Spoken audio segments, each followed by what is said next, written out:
Hey cheeky dogs, today we're going to be talking about the 5 interesting things about the Bluey episode Cubby that maybe you didn't know. What's that noise? Oh no! Cubby collapse! Starting off with, of course, the community reference in this episode. He went into that blanket fort! A lot of people, when they watched this, definitely felt like they were getting like the TV show Community vibes from like the pillar forts being made, but of course in Australia we say Cubby. And yes, this was actually confirmed as well on the Behind Bluey podcast. Hey guys, welcome to Fluffy Town. No smoking, no farting, no pillow fighting. Claire Renton is a big fan of Community, and she wanted to really add in stuff like this. From memory, the Community episode obviously was pretty, well, the couple of episodes was a big sort of visual jumping off point for this, wasn't it? Yeah, absolutely. Yeah. I mean, you're a massive Community fan. I am. I am. Yeah.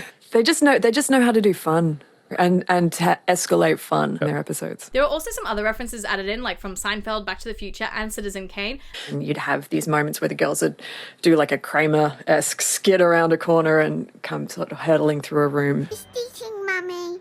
Kim Jimmy ate all your dinner. Well done. Now we can do drawing. Woohoo! But I talk about more of those in like my in-depth breakdown of Cubby, which you can see a link for up here. I'll leave it in the comments like down below pinned as well, so you can watch it after this video, because that goes into like every single Easter egg and detail from this episode. And this is just the top 5 fun things.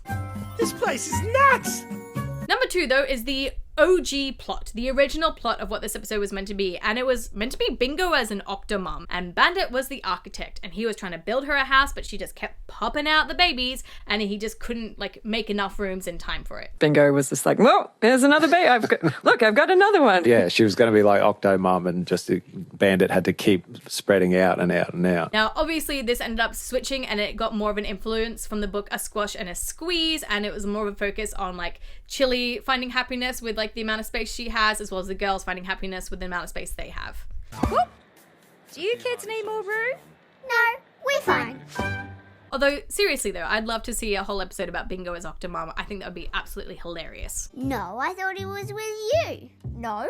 We've lost Kim Jim! The third really fun thing is that Adam Hills, of course, was our cameo voice actor for this episode. He was the cricket commentator, and he wrote all of his lines for this, and it is kind of obvious, but I think just brilliant what he did, because he is a comedian, and of course he made a lot of like dog comedic jokes with his lines. He actually came up with a lot of the little puns that ended up in the cricket commentary. He just kind of, at the end of the record, he was in London, he just rolled a whole bunch of them off, and they were really quite funny, so we sort of slipped them in where we could. Very reminiscent of an innings I once saw, 1984 I think it was.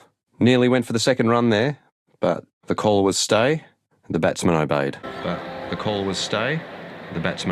The fourth thing that I really loved about this, of course, with the very like Australian references within the TV screen as well with the cricket. They were actually at Adelaide Oval, which is why you see St. Peter's Cathedral, and that's also famous for the seagulls like constantly coming on the field, which is why we saw seagulls on the field at cricket.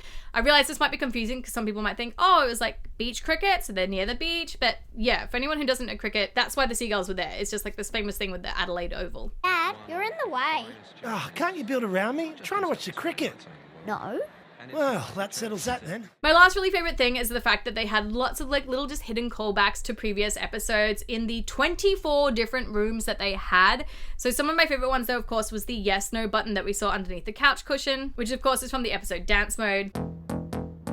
Yes! We also saw the peanut sticker from the episode Road Trip, and the book that they were reading in the episode Unicourse. Now, this was of course released like over a year ago, basically in Russia by Disney Junior by accident. So I am curious, if you live in another country that's not America, did you see any changes between your version on Disney and the Australian version? If so, let me know in that comment section down below. And while you're there, what were your favorite things about this episode as well? I will be doing like a top 5 favorite things or top 5 things you didn't know about each of these episodes as these episodes have come out. So just like mini recaps plus some extra details that we kind of have found out about since the episodes came out in Australia.